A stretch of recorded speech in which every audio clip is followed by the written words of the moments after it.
So we've talked about whether it's important, whether you should pay off your debt first or, invest, but we haven't covered the best strategies to pay off your debt. Now, keep in mind that I've actually been in debt, okay? I was $20,000 in debt maybe 4 or 5 years ago or something like that. So I've clawed my way out of debt. I know how it feels to be, in despair. I know how it feels to be, literally bleeding money every single month and owing more than you can pay. I've been there. I get it. So I'm going to outline 2 strategies that are commonly known as the 2 best, and I'll tell you which one worked for me and that I used, okay?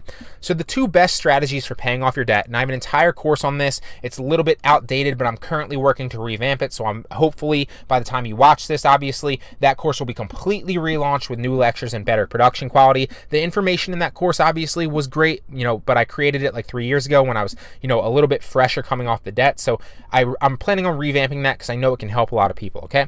But to summarize the 2 best strategies just in one lecture, basically, there's 2 strategies that you start with, right? So you want to organize your debt and your credit card balances, right? So figure it all out, write it all down so it's in front of you, right? That's step 1 for both of these, okay? So organize your debt, organize your credit card balances. Maybe you owe $1,000 on one, maybe you owe $2,000 on another, maybe you owe $10,000 on one, maybe you owe $300 on another. And you also want to write down the interest rates that you're paying, right? So how much you owe on each card, how much you owe on each loan, and the interest rate that you're paying, okay? Write that down. That's step 1 for both, okay?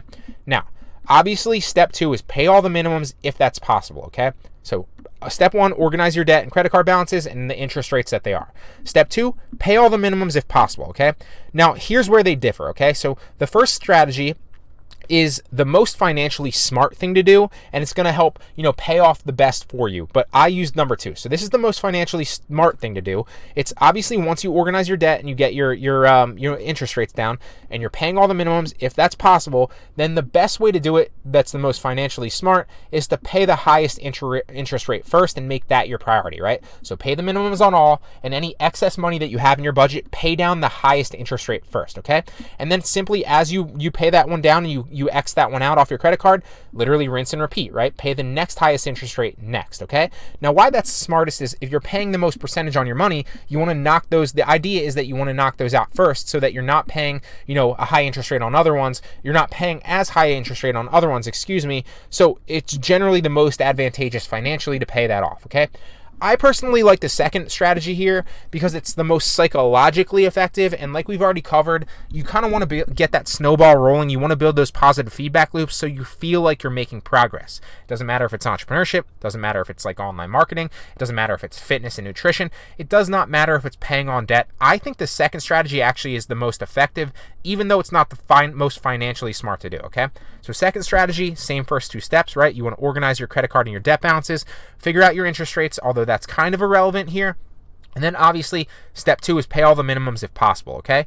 Then where it differs is step 3 is you want to pay your lowest balance first, okay?